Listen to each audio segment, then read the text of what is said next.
gente, tudo bem? Meu nome é Rovana Reale Bortolini e eu sou coordenadora de políticas de sustentabilidade aqui de Porto Alegre, na SMANS. Na prática, isso significa que eu e minha equipe estamos sempre de olho em criar ações que possam melhorar a qualidade de vida das pessoas e reduzir os impactos que a gente gera para o meio ambiente. É como eu sempre falo para a Helena, que é minha filha e que está aqui comigo. Quando nós pensamos e agimos de forma sustentável, garantimos um futuro melhor para a nossa cidade e também para todos vocês. Por isso, eu queria deixar algumas dicas. Incentivem as suas famílias a fazer a separação do lixo em casa, isso facilita a reciclagem. Valorizem aquela refeição caseira, feita com produtos naturais e cheia de nutrientes que vão ajudar no crescimento de vocês. Aprendam desde cedo que, mais do que uma opção divertida de brincadeira, a bicicleta também é um meio de transporte sustentável. Vamos construir um futuro com mais sustentabilidade? O meio ambiente agradece.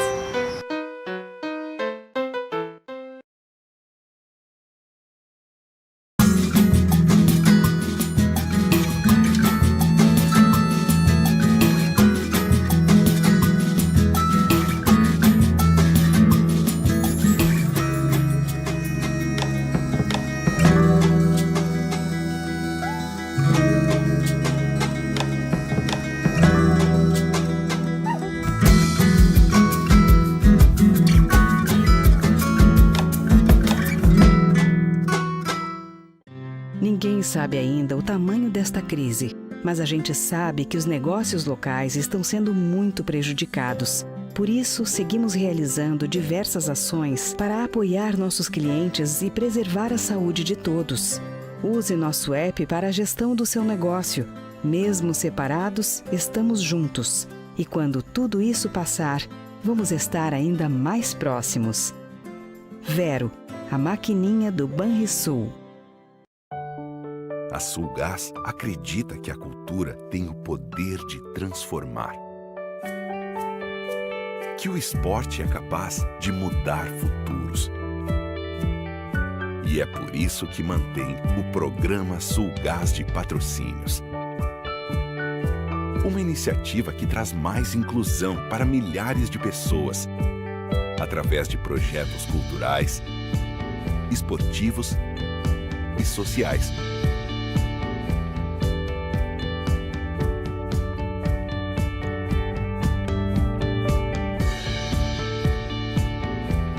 É assim que fazemos a diferença na vida dos gaúchos.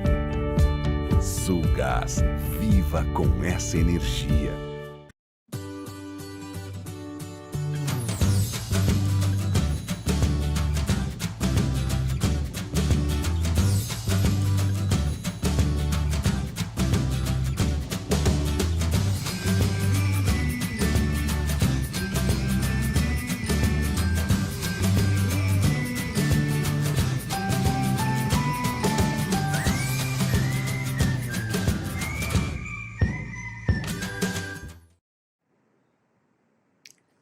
Bem-vindos à 66ª Feira do Livro de Porto Alegre. Hoje eu tenho aqui em mãos o livro Catando Piolhos, Contando Histórias. Esse livro é do Daniel Munduruku. E o Daniel Munduruku conta aqui uma infância primorosa, lá dos curumins do povo Munduruku. E começa mais ou menos assim.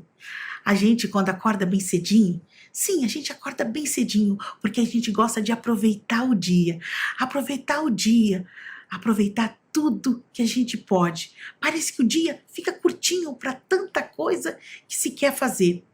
A gente sai correndo, a gente corre por tudo que é lugar. A gente vai para as árvores, a gente vai para o rio se banhar. E depois de correr e brincar muito, a gente acompanha também as mulheres para a gente buscar frutos na mata, pescar, treinar nosso arco e flecha. É tanta coisa, mas o principal é o momento de escutar histórias. É quando, por exemplo, a minha avó me chama ali pertinho. Sim, as avós são mulheres velhas. Mulheres velhas são pessoas que devemos todo o respeito. O velho na nossa aldeia, ele é muito respeitado, porque ele é considerado como se fosse um livro aberto. Sim, o O velho traz muita sabedoria e estar ao lado deles é o tempo todo estar aprendendo, sabendo. Eu sento ali do lado e quando eu vejo, eu sou puxado pelo ladinho. E a avó já começa a mexer no meu cabelo e a catar piolho, tirando de cá e lá. E cada piolho que ela tira, ela para um pouquinho e começa a contar uma história. Até o pajé cata piolho. Meu pai cata piolho, minha mãe cata piolho. E cada um que cata um piolho conta uma história. São tantas histórias. Uma das histórias que eu mais gosto é a história que o pajé nos contou. Sim, o pajé é uma pessoa muito respeitada. Afinal de contas, ele sabe de tudo sobre os espíritos da mata. O pajé tem conhecimento das ervas, tem conhecimento das plantas. O pajé não é um homem mais inteligente do que todos, mas ele traz com ele muita sabedoria. E estar com ele é sempre escutar algo de muito bom. E o pajé, quando está ali à nossa volta, ele conta histórias, ele cata piolhos. E ele contou uma história que mexeu muito comigo. Ele contou que no início de tudo havia um grupo. E nesse grupo foi eleito um cacique. O povo todo pedia para que o cacique os alimentasse, os cuidasse, mas pobre do cacique não conseguia dar conta de tanta demanda. O povo não queria saber de trabalhar e o cacique sozinho não conseguia alimentar a todos. Então foi que o cacique foi falar, reclamar, se queixar para a mulher. E a mulher foi logo acalmando ele. A mulher era muito tranquila e disse: calma, pede para que nos sonhos os espíritos venham te trazer sabedoria. Pede uma resposta. O pajé, já cansado, foi pedir para que o povo colaborasse. O povo disse que tinha eleito ele como cacique, porque esperava dele o melhor. E se ele não tinha capacidade, ele podia desistir do cargo. O pajé estava tão triste, mas naquela noite ele armou a rede dele, se deitou e o sono veio rapidamente. E naquele sono profundo, ele sonhou. Ele sonhou que ele estava caminhando pela mata. E de repente, ele se viu enterrado da cintura para baixo. Mas o pior aconteceu foi quando aves de rapina por todos os lados começaram a atacá-lo. E ele, desesperado, mexia com as mãos aqui, mexia com as mãos ali, pedindo socorro. E ninguém vinha socorrê-lo. O desespero era grande. Mas de repente ele escutou como se fosse um miado no fundo. E aquele miado se aproximava e ele viu que as aves de rapina sumiram. Ele percebeu que algo mais forte, algo que causava um temor a todos os outros animais, se aproximava.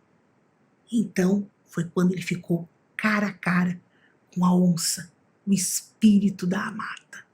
A onça olhou bem nos olhos do índio e ele sentiu que a onça falava com ele telepaticamente, mandando as mensagens diretamente para sua cabeça.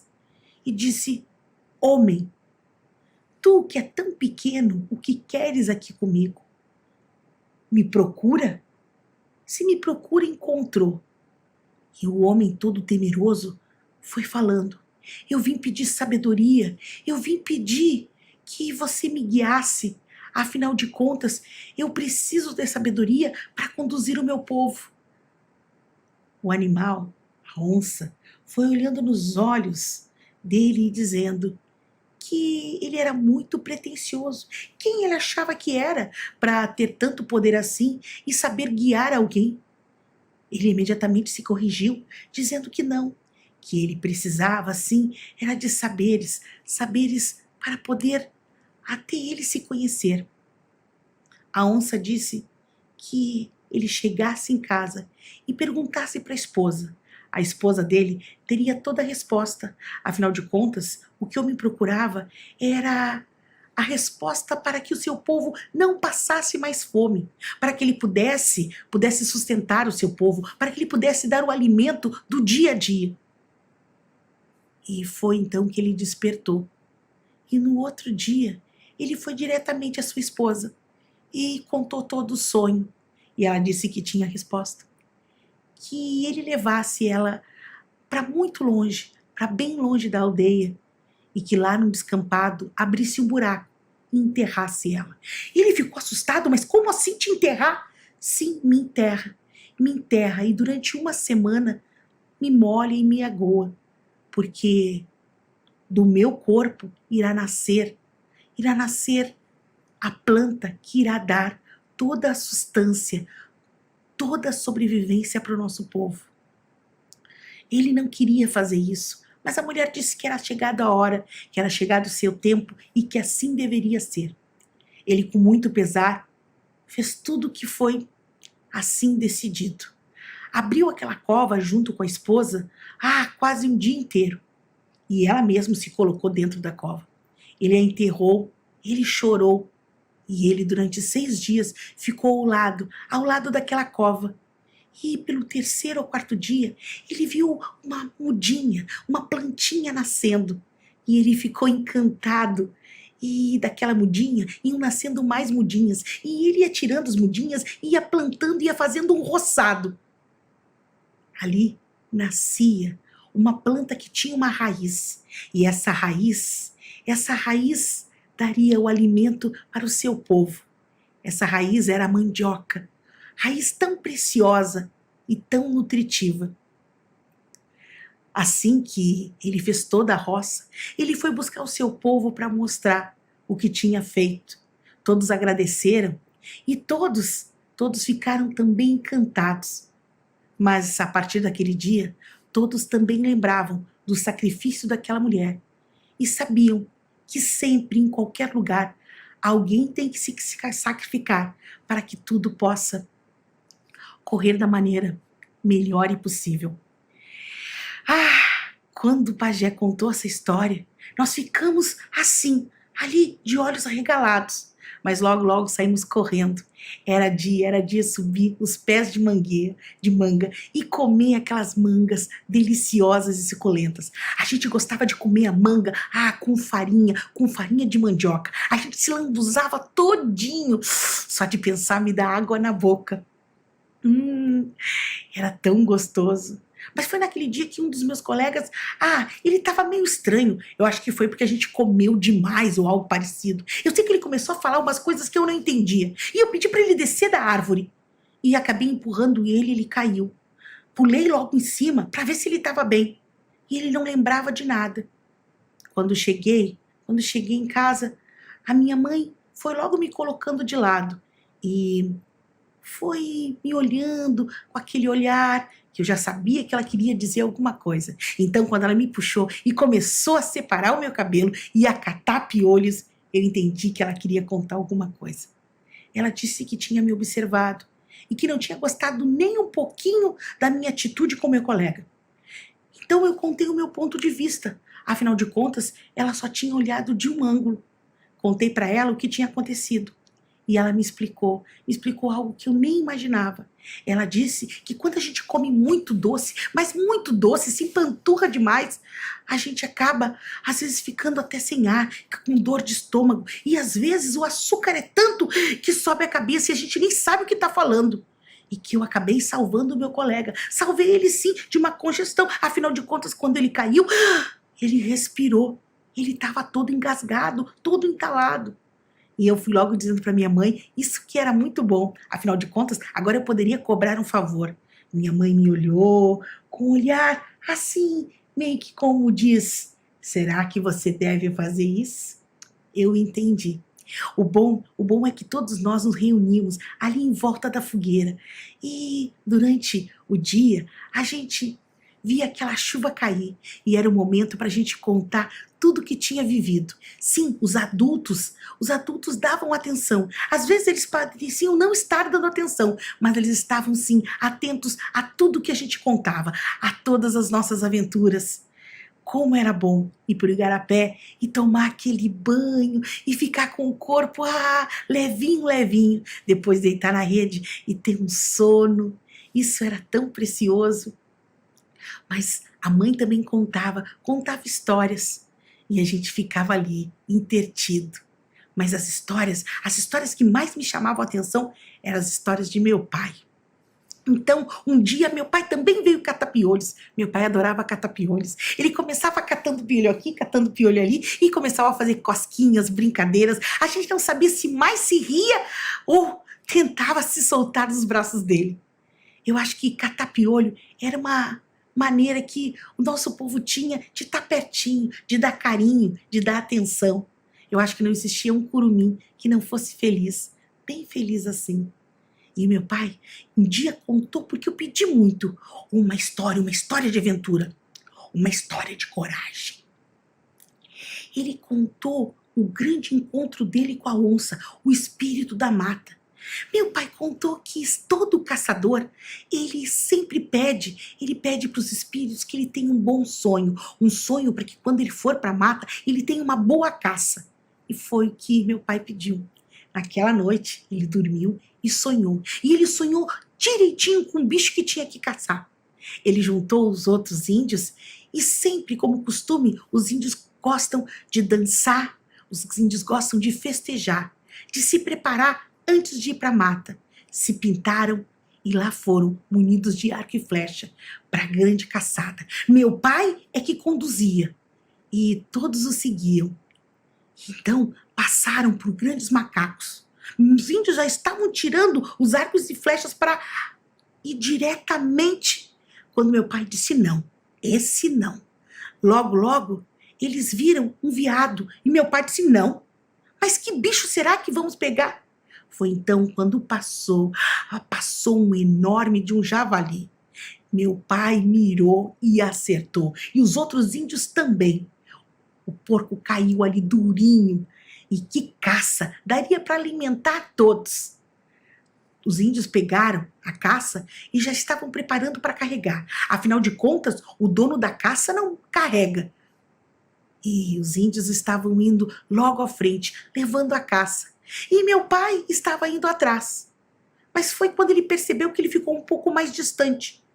E foi aí que ele disse que escutou um barulho na mata e escutou aqueles galhos secos se quebrando. Ele olhou para os lados e não viu nada. Resolveu então silenciar e a respiração segurar, porque sentiu que atrás dele vinha um miado, um chiado, e ele rezou, ele pediu que se fosse a onça não o devorasse. Ele ficou bem quietinho, quase nem respirava, quando ficou de cara a cara com a onça. Parece que a onça olhava dentro do olho dele. Parece que a onça lia os seus pensamentos.